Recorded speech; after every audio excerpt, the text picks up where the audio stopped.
کچھ نہ کچھ جو ایک زوال کا سفر تھا وہ کچھ کہیں معاشی سطح پر کہیں نہ کہیں رکا ہے جی وہ بالکل اس تیزی سے نہیں ہو رہا جس طرح 14 ماہ میں 15 ماہ میں 16 ماہ میں ہو رہا ہے. لیکن پاشا صاحب ہمارے ساتھ موجود ہیں, ماہر معیشت ہیں, وہی یہ بہتر رائے دے سکتے ہیں کہ پاشا صاحب ایک تو یہ ہے کہ IMF کے ساتھ جو سٹاف لیول ایگریمنٹ ہو گیا, اب ایگزیکٹو بورڈ اس کی منظوری دے گا, ڈالر کی قدر میں اب قدرے جو کمی ہو رہی ہے, روپیہ بڑھ رہا ہے تھوڑا تھوڑا کر کے, پہلے 10-11 روپے جو تھا زوال آیا تھا, اسٹاک ایکسچینج میں بھی بہتری آ رہی ہے. تو یہ اس سٹاف لیول ایگریمنٹ کے نتائج ہیں یا معیشت میں کچھ ایسے عوامل شامل ہوئے ہیں جس کی وجہ سے یہ گراوٹ کا سلسلہ ختم ہوا ہے اور ہم بہتری کی طرف جا رہے ہیں؟ بسم اللہ الرحمن الرحیم. یہ بہت اہم سوال ہے آپ کا, اور اس پہ آغاز میں ایک ذرا بہت ہی بری خبر آپ کو پیش کرنا چاہتا ہوں. حالانکہ اس سے میں اپنی ججمنٹ کو بالکل زیادہ نہیں بدلوں گا. جی آج جو سینسٹیو پرائس انڈیکس کا آیا ہے پاکستان بیورو آف اسٹیٹسٹکس سے, جی بالکل حیرت انگیز اضافہ, جی 41% ہمارے قیمتوں میں اضافہ ہو گیا ہے. جی ضروری بلکہ 41.90 ہے, وہ 42 ہی سمجھ لیجیے. جی 42 ہو گیا ہے. اور اس کی وجہ کیا ہے؟ وجہ یہ ہے کہ گیس کی نرخ جو ہے, انہوں نے یہ بتایا ہے کہ جو نچلا لوور مڈل کلاس ہے, جن کے پاس کچھ گیس کنیکشنز ہیں, جی ان کی نرخ میں 1100% اضافہ ہے. جی 1100%. ایسا تاریخ میں کبھی نہیں ہوا. صحیح صحیح. آج ہم اس جال میں پھنس گئے ہیں کہ پچھلے 15-20 سال سے ہم نے گیس کی قیمتوں کو اس حد تک کم رکھا اور سبسڈائز کیا مختلف سیکٹرز کو, فرٹیلائزر کو, انڈسٹری کو, وغیرہ وغیرہ وغیرہ, اور وہ سیکٹر اس طرح اتنے بری حال میں چلے گیا کہ آج 1500 ارب کے قریب سرکولر ڈیٹ ہے آپ کے گیس سیکٹر میں, اور اب اس کو 11% بڑھانا پڑا. جی اس کے نتیجے میں آپ یہ دیکھیے کہ اس وقت پاکستان پہ پریشر کیا ہے. کچھ ہفتے پہلے آپ کو یاد ہوگا کہ بجلی کی قیمتوں کو تقریباً 2 سے 2.5 گنا بڑھایا گیا تھا. بات دراصل یہ ہے کہ IMF نے, میں سمجھتا ہوں کہ بہت ہی سینسیبل اور اچھے انداز میں اس مرتبہ پاکستان کے ساتھ ڈیل کیا ہے, اور ہماری کیئر ٹیکر حکومت نے بھی سلیقے سے ہینڈل کیا ہے. مگر ایک بات میں اس میں بہت ضروری سمجھتا ہوں کہنا, کہ اگر آپ پڑھیں اسٹاف رپورٹ جو پریس نوٹ ایشو ہوا ہے, اس میں بیچ میں ایک بہت اہم حصہ ہے. وہ کیا ہے؟ وہ یہ ہے کہ پاکستان کو باہر سے پیسے آنے میں بہت دقت ہو رہی ہے. اور خدا نخواستہ اگر یہ سلسلہ جاری رہا اور پیسوں کی رفتار میں اضافہ نہیں ہوا تو پاکستان پھر سے بہت مشکل میں آ سکتا ہے. اچھا, یہ IMF کہہ رہا ہے. ٹھیک. اور یہ فیکچولی کریکٹ ہے, اس لیے کہ آپ کے ریزروز جو ہیں اسٹینڈ بائی فیسلٹی کے آغاز کے بعد $1.5 ارب گر چکے ہیں. ٹارگٹ 9 ہے اور اس وقت 7.5 پہ آ چکے ہیں, اور پچھلے ہفتے $100 ملین سے زیادہ گراوٹ آئی ہے. باہر سے پیسہ نہیں آ رہا ہے. حیرت انگیز بات یہ ہے کہ ہمارے جو ڈیولپمنٹ بینکس ہیں جنہوں نے کمٹمنٹ کیا ہے, world bank, Asian bank, Islamic development bank, انہوں نے بھی بہت کم پیسہ بھیجنا شروع کر دیا ہے.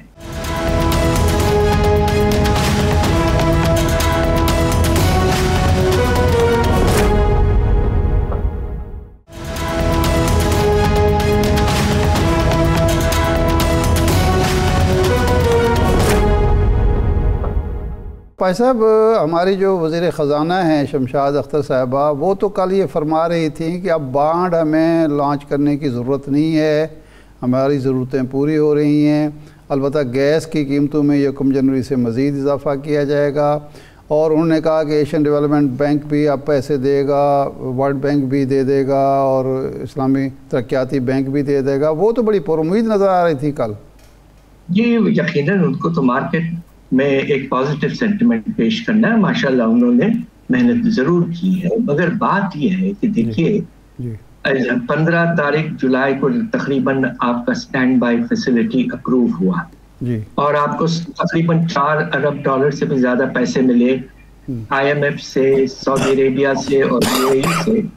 اس کے بعد 4 مہینے میں جو اضافہ ہوا ہے فلو کا، پیسے آنے کا، اس تقریباً $4.2 ارب کے بعد 4 مہینے میں صرف $1 ارب اور آیا ہے. $1 ارب پیسے آنے کا سلسلہ رک چکا ہے. ریزروز آپ کے $1.5 ارب گر چکے ہیں. اس وقت یہ جو اوور کانفیڈنس کا اظہار ہو رہا ہے کہ روپے کی قدر میں بڑھاوٹ آ رہی ہے، اللہ کرے کہ ایسا ہی رہے، مگر اگر ریزروز آپ کے خدا نخواستہ گرتے رہے اور اپریل کے مہینے میں آپ کو ایک بانڈ میچور ہو رہا ہے آپ کا جس پہ آپ کو $1 ارب کیش دینا ہے. اچھا جی، اچھا ڈاکٹر صاحب یہ بتائیے گا جی جو یو اے ای نے ابھی فائنینسنگ کی کمٹمنٹ کی ہے، ان کے سفیر نے IMF کو یقین دلایا ہے کہ اراؤنڈ $6 بلین بنتے ہیں کہ UAE کی طرف سے وہ آئیں گے، پاکستان کو جو ہے یہ گیپ کور کرنے میں وہ مدد کرے گا. تو یہ اس سے کیا یہ مسائل جن کی طرف آپ اشارہ کر رہے ہیں جو آنے والے ہیں، اس سے کوئی کم ہو سکیں گے؟ دیکھیے with all due respects $6 ارب کا فگر بہت ہی انفلیٹڈ ہے. UAE سے $1 ارب فلو تھا، مگر اس کو ابھی تک منسٹری آف اکنامک افیئرز نے کنفرم نہیں کیا ہے. اچھا، اس سے زیادہ بہت مشکل ہے. البتہ اگر آپ اچھی خبر چاہتے ہیں تو میں کہنے کے لیے تیار ہوں جی، اور وہ یہ ہے کہ ماشاءاللہ ہمارا جو ایک نیا بہت ہی امپورٹنٹ ادارہ SIFC جی، وہ تو کہہ رہے ہیں کہ پریشانی کی کوئی وجہ نہیں ہے پاکستان کو، انشاءاللہ اگلے 3 سال میں ہم $70 ارب لے آئیں گے. جی، اگر $70 ارب آ جاتے ہیں تو پاکستان کے ریزرو پوزیشن بہتر، روپے کی قدر میں اضافہ، گروتھ پروسیس پھر سے شروع ہو جائے گا. تو پریشانی کی کوئی وجہ نہیں ہے اس وقت صحیح SIFC کی وجہ سے. جی، تو یہ ایک پریکٹیکل اور فیزیبل دعویٰ ہے ہماری کہ جی ایسا ممکن ہے $70 ارب 3 سال میں ہم لا سکتے ہیں. یہ تو سٹیٹمنٹ ابھی جہاں سے ڈپٹی چیئرمین پلاننگ کمیشن نے دیا ہے. جی جی جی، تو یقیناً انہوں نے کوئی محنت کی ہوگی کہ کون سے پروجیکٹس ہیں، کون سے فائنینسنگ میکینزمز ہیں، کس طرح سے یہ پیسہ آئے گا، اس کے لیے کیا انسینٹیوز دینے ہیں، کیا بات چیت. جون کے مہینے سے ہم یہ سن رہے ہیں کہ یہ پیسے آ جائیں گے، مگر افسوس کی بات یہ کہ ابھی تک نہیں آئے. تو ہم سب دعا کر رہے ہیں کہ اللہ چاہیں تو SIFC کی وجہ سے $70 ارب اگر آ گئے تو روپے کی قدر میں نمایاں طور پر اضافہ انشاءاللہ. اچھا بھائی صاحب، یہ جو IMF کے ساتھ جو اگریمنٹ ہوا اس میں IMF کی طرف سے ایک ڈیمانڈ یہ بھی ہے کہ اب آپ اپنے جو ٹیکس گزار ہیں وہ 50 لاکھ تک لے جائیں. 11 لاکھ ٹیکس گزاروں کا اضافہ ہم نے کرنا ہے. اور ساتھ ہی کل وہ بتا رہی تھیں ڈاکٹر صاحبہ کہ جی ہم ریئل اسٹیٹ اور زرعی انکم ٹیکس اور ٹریڈرز کی طرف بھی فی الحال نہیں جائیں گے. تو پھر 11 لاکھ ٹیکس گزار کہاں سے لائیں گے ہم؟ دیکھیے آپ کے پاس گنجائش آپ کے ٹیکس پیئرز بڑھانے میں جی زیادہ جو ہے سیکٹر وہی ہے retail and wholesale sector, جو اس ملک کا سب سے بڑا سیکٹر ہے جی. اور اس کے پاس آپ دیکھیں گے کہ بے شمار ایسے لوگ ہیں جن کی سالانہ آمدنی $6 لاکھ سے زیادہ ہے. جی. مگر وہ ایویٹ کرتے ہیں اس لیے کہ ڈاکومنٹیشن وغیرہ بالکل نہیں ہے. اگر آپ کو نمبر بڑھانا ہے تو یقیناً آپ کو اس سیکٹر کو ٹیپ کرنا بہت ہی ضروری ہوگا. اس کے علاوہ آپ دیکھیں کہ 2-3 اور سیکٹرز ہیں پروفیشنل اور ٹیکنیکل سروسز سیلف امپلائڈ لوگوں کے, اس میں بھی بہت گنجائش ہے. اس وقت دیکھیے ہندوستان جو ہم سے 6 گنا بڑا ہے, وہاں جو نمبر آف ٹیکس پیئرز ہیں وہ ہم سے 15 گنا زیادہ ہیں. اچھا, ایسا کیوں ہے؟ یہ اس لیے میں کہتا ہوں کہ پاکستان میں ٹیکس پیئرز کا نمبر بہت کم. صحیح ہے. اچھا کل بھائی صاحب, کل میاں نواز شریف صاحب نے چیمبر آف کامرس میں گفتگو کرتے ہوئے یہ کہا کہ ہم آئیں گے تو ہم ایک پالیسی لائیں گے, اور انہوں نے کہا کہ ویسے بھی یہی ہونا چاہیے کہ جو شخص انڈسٹری لگانا چاہتا ہے اس سے یہ نہ پوچھا جائے کہ پیسہ کہاں سے آیا ہے. تو اگر یہ واقعی پوچھا نہ جائے اور انڈسٹری لگنا شروع ہو جائے گی, ایسا ممکن ہے ایک بات, اور دوسرا یہ ہے کہ پھر عالمی ادارے ہم پر اعتراض کریں گے کہ پتہ نہیں منی لانڈرنگ کو آپ فروغ دے رہے ہیں. تو یہ پریکٹیکل بات ہے. دیکھیے یہ پچھلی حکومت ناٹ دی انٹرم یعنی کہ جو اپنی پی ڈی ایم کی حکومت سے پہلے جو پی ٹی آئی کی حکومت تھی, یاد ہوگا آپ کو 2019 میں انہوں نے ریئل اسٹیٹ میں انویسٹمنٹ کی ایمنسٹی دی. اس سے یہ ہوا ہے کہ بہت پیسہ آپ کا ریئل اسٹیٹ میں چلا گیا, جو کہ with all due respects beyond a point in productive ہوتا ہے. صحیح. اور انڈسٹری وغیرہ میں انویسٹمنٹ کم ہو گئی. اب اگر ہمارے جو ماشاءاللہ بہت سینئر لیڈر ہیں نواز شریف صاحب, ہم سب ان کی عزت کرتے ہیں, اگر انہوں نے یہ کہا ہے کہ ہم ایک طرح سے ایمنسٹی دیں گے, تو ود آل ڈیو ریسپیکٹس اگر ہم آئی ایم ایف کی چھتری میں ہیں تو اس کی بالکل گنجائش نہیں ہوگی, اور دوسری طرف ایف اے ٹی ایف کہیں پھر سے ہمارے پیچھے نہ پڑ جائیں. We have to be careful now. Pakistan is badly exposed. Normal حالات نہیں ہیں, سمجھنے کی کوشش کرنی چاہیے ہمارے لیڈرز کو بھی. They are very close to once again going into a very difficult situation without dues. جی ٹھیک. بہت شکریہ ڈاکٹر حفیظ پاشا صاحب, آپ کے وقت کا. ہمیں جوائن کیا ہے مسلم لیگ نون کے سینئر رہنما راجہ ریاض صاحب نے, سابق اپوزیشن لیڈر ہیں قومی اسمبلی کے. راجہ صاحب thank you very much for your time. Raja صاحب, ہمارے پروگرام میں آپ نے دعویٰ کیا تھا کہ جب نواز شریف صاحب پاکستان آئیں گے تو آپ کے ساتھ جو الیکٹیبلز رابطے میں ہیں وہ 12-13 کے قریب لوگ مسلم لیگ نون میں شمولیت اختیار کریں گے. وہ الیکٹیبلز کدھر گئے اور ابھی تک شمولیت اختیار کیوں نہیں کی؟ جی بہت شکریہ. میرے رابطے ہیں اپنے دوستوں کے ساتھ انشاءاللہ تعالی. میاں صاحب تھوڑے مصروف ہیں, آپ کو پتہ ہے پہلے ایم کیو ایم سے بات چیت چل رہی تھی, پھر وہ بلوچستان گئے رہے ہیں, ابھی واپس آئے ہیں, ہماری بات چیت چل رہی ہے, اور انشاءاللہ جلد آپ کو یہ خوشخبری ملے گی کہ الیکٹیبلز جو ہیں وہ انشاءاللہ مسلم لیگ نون کو جوائن کریں گے. پنجاب میں اس وقت مسلم لیگ نون سویپ کر رہی ہے, اور انشاءاللہ تعالی بہت سے لوگوں سے ہمارے رابطے ہیں. لوگ میاں نواز شریف کے جلسے نے لوگوں کو پریشان کر دیا ہے, اور اتنا بڑا جلسہ ہوا ہے اور اتنی بڑی تعداد میں لوگ نکلے ہیں کہ اس کے بعد اللہ کا شکر ہے کہ لوگ خود رابطے کر رہے ہیں کہ ہمیں جوائن کرائیں, ہمیں ٹکٹ لے کے دیں. لیکن مسئلہ یہ ہے کہ مسلم لیگ نون میں آپ کو پتہ ہے خاص طور پہ پنجاب میں بہت سی جگہ پہ ان کے سابقہ ایم این ایز ہیں, ایم پی ایز ہیں, تو ان کو ایڈجسٹ کرنے کے لیے سارا کچھ ہوم ورک ہو رہا ہے, اور اس ہوم ورک کو جیسے ہی مکمل ہوگا انشاءاللہ جو اس کے نتائج ہوں گے وہ آپ کے سامنے اور قوم کے سامنے آ جائیں گے. بریک کے بعد دوبارہ حاضر ہوتے ہیں.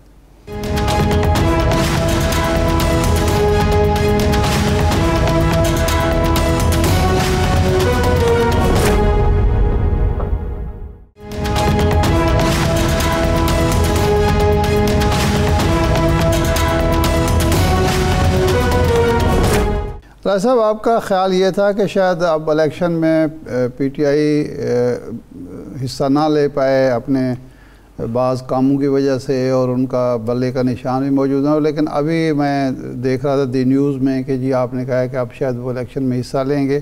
ایک تو کیا تبدیلی آئی جس کی وجہ سے آپ سمجھتے ہیں کہ وہ الیکشن میں پی ٹی آئی حصہ لے گی؟ دوسرا آپ نے کہا کہ پی ٹی آئی الیکشن اب برا حال ہوگا کیونکہ اس کے پاس امیدوار پرانے ہیں نہیں، نئے جو ہیں ان کے پاس نہ وقت ہے نہ پیسہ ہے اور نہ تجربہ ہے، تو اس لیے وہ الیکشن جو ہے اچھے طریقے سے نہیں لڑ سکتی.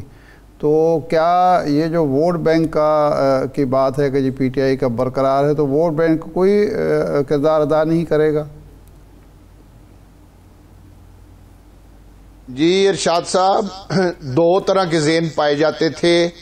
ایک یہ خیال تھا کہ پی ٹی آئی کو الیکشن سے بالکل باہر رکھا جائے اور بلے کو بھی باہر رکھا جائے. اچھا. تو اب جو زیادہ بلے کو قائم رکھنے والی اور الیکشن لڑنے والی سوچ ہے وہ پچھلے چند دنوں سے زیادہ مضبوط ہو رہی ہے، زیادہ اس کی سپورٹ ہے. تو اس سے امید، میں نے یہ کہا تھا کہ مجھے اس طرح لگ رہا ہے کہ بلہ بھی ہوگا اور پی ٹی آئی کے امیدوار بھی ہوں گے. اور اس کے ساتھ میں نے یہ بھی کہا تھا کہ ٹائم بڑا تھوڑا ہوگا، ان کے نئے امیدوار ہوں گے، ان کے پاس تجربہ نہیں ہوگا، پیسہ نہیں ہوگا، کسی جگہ شاید پیسہ بھی ہو اور رابطے نہیں ہوں گے. قومی اسمبلی کا حلقہ 9 لاکھ ووٹر ہیں اور تقریباً 400 کے قریب پولنگ اسٹیشن ہوتے ہیں. پولنگ والا دن آدھا الیکشن ہم سمجھتے ہیں کہ آدھا الیکشن پولنگ والا دن ہے. اس دن اپنے پولنگ ایجنٹ بٹھانا، پولنگ کے باہر کیمپ لگانا، اس ووٹر کو کنوینس دینا، ووٹر تک ان کے ووٹ کی پرچی پہنچانا، 9 لاکھ لوگوں کے گھروں میں آپ نے پرچیاں پہنچانی ہیں. تو اس کے لیے ایک آپ کو بہت بڑا نیٹ ورک کی ضرورت ہوتی ہے. بہت سے آپ کے ہر گلی میں آپ کے کارکن ہو، ہر گلی میں آپ کا دفتر ہو، ہر گلی میں اس دفتر سے اس گلی کو کور کیا جا رہا ہو، تو پھر آپ ایک اچھا الیکشن لڑنے کی پوزیشن میں آ سکتے ہیں. تو ایک آدمی جس نے کبھی کونسلر کا الیکشن نہیں لڑا، اس کو اگر یہ اتاریں گے ایم این اے یا ایم پی اے کے لیے، تو اس کے پاس نہ تجربہ ہوگا، نہ وسائل ہوں گے، نہ اس کے پاس اس کے کارکن ہوں گے. اس حالت میں بہت مشکل ہوگا. اور دوسرا، جب عمران خان خود الیکشن میں نہیں ہوگا تو پی ٹی آئی کے بہت سے ورکر ایسے ہیں جو ووٹ کاسٹ کرنے نہیں جائیں گے. اس سے بھی ان کے کینڈیڈیٹوں کو بہت نقصان پہنچے گا. یہ بات میں نے کی. صحیح.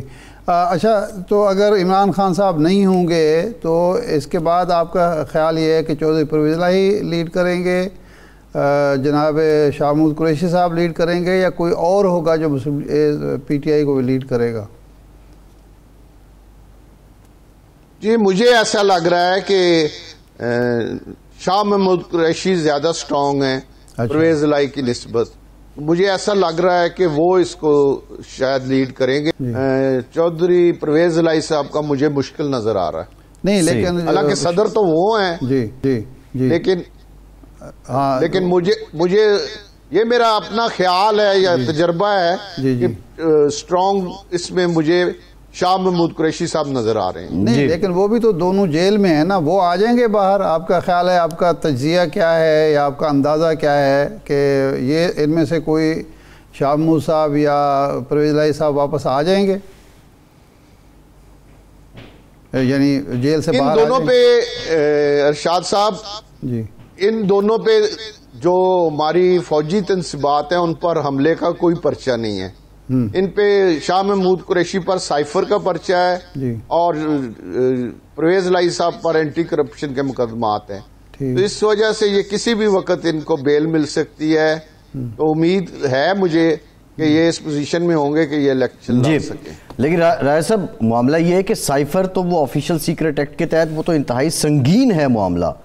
اور دوسرا یہ بتائیے کہ کیا یہ دونوں جو آپ نے 9 مئی کے ماسٹر مائنڈز کا ذکر کیا ہے، ان دونوں کا شمار 9 مئی کے ماسٹر مائنڈز میں نہیں ہوتا کیا؟ لیکن یہ اس کیٹیگری میں نہیں آتے میرے خیال میں. جو لوگ اس طرح کی جو اس دن 9 مئی کے واقعات ہوئے ہیں، یہ شاہ محمود قریشی صاحب نے تو کہہ دیا ہے کہ میں ان کو سپورٹ نہیں کرتا، اور پرویز الہی صاحب نے بھی ایک دن عدالت میں آئے تھے تو ان کی مذمت کی تھی. تو 9 مئی کے واقعات میں ان کا جو رویہ ہے یا جو ان کے بیانات ہیں وہ 9 مئی کی یہ مذمت کر چکے ہیں. صحیح ہے. اچھا، شاہ محمود قریشی صاحب اگر لیڈ کرتے ہیں تو آپ کا خیال ہے کہ وہ کوئی نتائج نہیں دے سکتے کیونکہ نہ ان کے پاس امیدوار ہوں گے، اگر امیدوار ہوں گے تو ان کے پاس تجربہ نہیں ہوگا، اگر تجربہ ہوگا تو پیسہ نہیں ہوگا، پیسہ ہوا تو وقت نہیں ہوگا. تو اس لیے آپ کیا ویسے چونکہ آپ کے ایک اندازہ لگایا کرتے ہیں اور عام طور پر الیکشن کے بارے میں آپ کا خیال تھا فروری سے پہلے نہیں ہو سکتے، وہ فروری کی تاریخ آئی ہے. ایک تو آپ بتائیں کہ فروری میں الیکشن ہو جائیں گے، اور دوسرا یہ ہے کہ کیا اندازہ ہے کہ پی ٹی آئی اگر الیکشن میں حصہ لیتی ہے تو کتنی سیٹیں لے سکتی ہے آج کی جو سچویشن ہے؟ پہلے تو آپ کے سوال کا جواب کہ ہر صورت 8 فروری کو الیکشن ہوں گے. الیکشن اس لیے لوگ ابھی ڈبل مائنڈڈ ہیں کہ ایک شیڈول نہیں آیا. ہمیشہ جب بھی ہم الیکشن لڑتے ہیں الیکشن شروع ہوتا ہے جب شیڈول آتا ہے. آپ دیکھیے گا جس دن شیڈول آئے گا ایک دم سے الیکشن بہت تیز ہو جائے گا. اب بھی تقریباً سب کینڈیڈیٹ اپنے اپنے حلقوں میں ہیں، رابطے کر رہے ہیں. میں بھی اپنے حلقے میں اب بھی کمپین کر کے واپس آیا ہوں آپ کے پروگرام کے لیے، ابھی دوبارہ واپس جانا ہے. تو الیکشن میں گرما گرمی آئے گی جس دن شیڈول اعلان ہوگا، کاغذات جمع ہونے شروع ہوں گے، اور زیادہ گرما گرمی آئے گی جب ٹکٹ اناؤنس ہو جائیں گے پارٹیوں کی طرف سے. دوسرا سیٹیں میں ابھی یہ بہت قبل از وقت ہے، میں نہیں بتا سکتا کہ کتنی سیٹیں وہ لیں گے. ابھی تھوڑا سا آگے چل کے کہ فیصلے حالات کیا بنتے ہیں یہ ابھی میرا خیال ہے اسیسمنٹ کرنے میں 15-20 دن یا مہینہ بھی لگ سکتا ہے. جی اچھا راجہ صاحب یہ بتائیے گا، نواز شریف صاحب نے اس بات پہ سمجھ لیجئے کہ مہر ثبت کی ہے، ویسے تو یہ پبلک ہو چکی تھی کہ جب تحریک عدم اعتماد کے ذریعے پی ٹی آئی کی حکومت ختم کی گئی، شہباز شریف صاحب وزیر اعظم بنے، تو آپ لوگ انتخابات یعنی اس وقت کی حکومت انتخابات کروانے کو تیار تھی. لیکن 25 مئی کا لانگ مارچ آڑے آ گیا اور پھر نواز شریف صاحب کے بقول انہوں نے شہباز شریف صاحب کو حکومت گرانے سے یا حکومت توڑنے سے روک دیا. آپ اپوزیشن لیڈر غالباً بن چکے تھے، تو اس میں اس وقت واقعتاً ایسا ہوا تھا؟ اور کیا اس بات کا اپوزیشن کو بھی علم تھا؟ اور کیا آپ کو یہ پتا تھا کہ تحریک عدم اعتماد کے بعد الیکشن ہو جائیں گے؟ یہ شہباز شریف صاحب صرف الیکشن اناؤنس کرنے کے لیے وزیر اعظم بنے ہیں؟ جی بالکل میرے علم میں تھا، جب پہلا بندہ پاکستان میں تھا.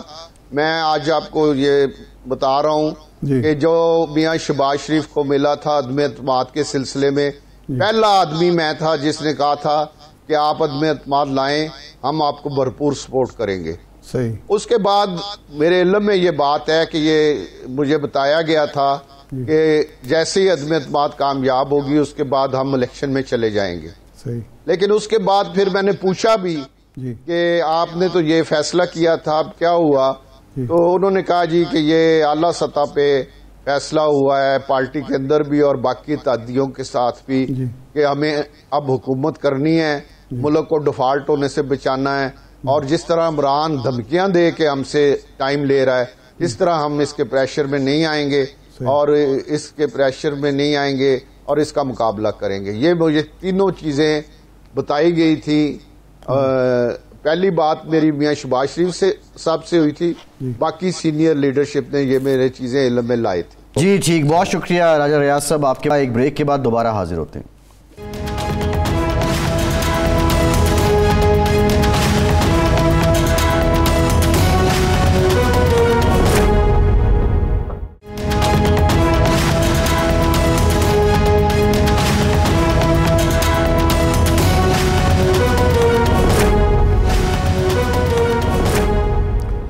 بریک کے بعد ایک بار پھر سے آپ کو خوش آمدید کہیں گے. ارشاد صاحب کچھ ذرا سیوک سینس سے متعلق بات کر لیں، لیکن انفارچونیٹلی سیوک سینس ہماری جاگتی تب ہے یا ہمارے یہاں نمایاں تب ہوتی ہے جب کوئی حادثہ رونما ہو چکا ہوتا ہے.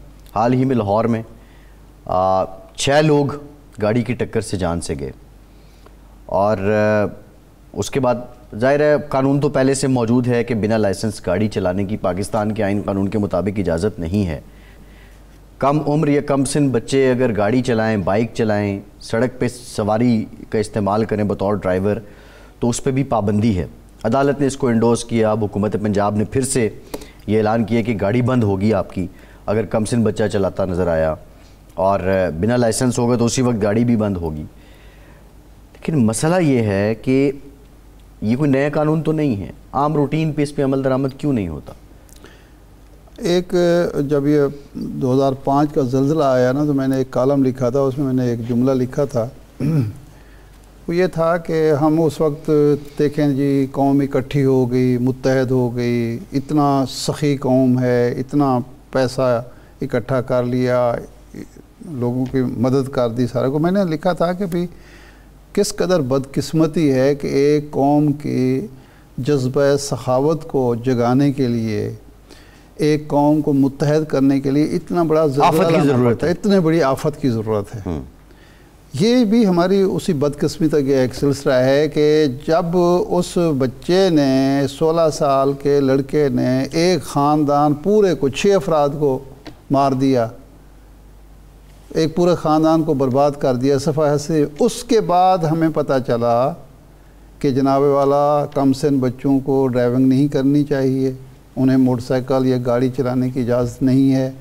اس وقت ہمیں پتہ چلا کہ لائسنس کے بغیر یہ جو ڈرائیونگ ہے یہ جرم ہے اور کسی کو اجازت نہیں ہونی چاہیے. ہماری عدلیہ کو بھی پتہ چلا, حکومت کو بھی پتہ چلا, ٹریفک پولیس کو بھی پتہ چلا. اور اس یعنی جو ہماری کوتاہی ہے ہمارے پولیس, ٹریفک پولیس کی اور معاشرے کی مجرمانہ غفلت ہے, اس کی وجہ سے ہر سال سینکڑوں نہیں ہزاروں لوگ جان سے جاتے ہیں, لیکن کسی کو پرواہ نہیں ہے. اور سو کہ وہ ان والدین کو بھی احساس نہیں ہے جو اپنی گاڑی یا موٹر سائیکل اپنے کم سن بچوں کو پکڑا دیتے ہیں بغیر لائسنس, جو لائسنس تو ان کا بن نہیں سکتا. یہ احساس نہیں ہوتا کہ وہ اپنی زندگی کو خطرے میں ڈال رہے ہیں, اپنے بچوں کی زندگی کو خطرے ڈال. دیکھیے ایک فیشن ہے, یہ موبائل فون جو ہیں یہ بچوں کے لیے ان کے ہاتھ پہ جو سلگتا انگارہ ہے وہ رکھنے کے برابر ہے, لیکن لوگ دیتے ہیں. گاڑی چلانا کم عمر بچے, اب بچوں کی ضد کے آگے جو موبائل فون ہے وہ بھی نہیں دینا چاہیے, لیکن وہ اس بچے کو یا اس خاندان کو متاثر کر رہا ہے. یہ جو ڈرائیونگ ہے یہ اوروں کو متاثر کر رہی ہے. میں ارشاد صاحب جو بات کر رہا ہوں اپنی زندگی کے لیے بھی خطرہ ہے, دوسروں کی زندگی کے لیے بھی. جس کنٹیکسٹ میں بات کر رہا ہوں, میرا کہنے کا مقصد یہ ہے جو میں آپ کے سامنے بات رکھ رہا ہوں کہ فیشن یہ بن چکا ہے کہ بچوں کی ضد پوری کرنی ہے. تو اب لازمی تو نہیں کہ بچے کی ہر ضد پوری کی جا سکے. سکتے ہیں, اس کو آپ کم فہمی کہہ سکتے ہیں, اس کو آپ سیوک سینس کا نہ ہونا کہہ سکتے ہیں, جو بھی کہیں. لیکن ایک تو پہلو ہے کہ والدین یہ کام کریں, لیکن دوسرا یہ ہے کہ جب قوانین موجود ہیں تو آپ وہ گاڑی سڑک پر آ کیسے گئی جس کے ڈرائیور کے پاس لائسنس نہیں ہے اور وہ چل رہی ہے. گاڑیاں چل رہی ہیں بغیر کاغذات کے, جی ان کے پاس کاغذ ہی نہیں ہے اور وہ چلائے چلے جا رہے ہیں. ہم روزانہ دیکھتے ہیں کہ جناب گاڑی جو ہے اس پہ نمبر پلیٹ ہی نہیں ہے اور وہ چل رہی ہیں. بالکل ٹھیک. تو اس لیے اس پر سختی سے عمل ہونا چاہیے اور کسی کی پرواہ نہیں کرنی چاہیے. اور یہ جو بگڑے ہوئے شہزادے ہیں نا, ان کو تو ایک ایسی سزا ملنی چاہیے کہ دوسروں کے لیے دوسرے اس سے عبرت حاصل کریں. جی بالکل ٹھیک. ارشاد صاحب پروگرام کا ٹائم ختم. شکریہ آپ کا. آج کے پروگرام سے اتنا ہی, اجازت دیجیے.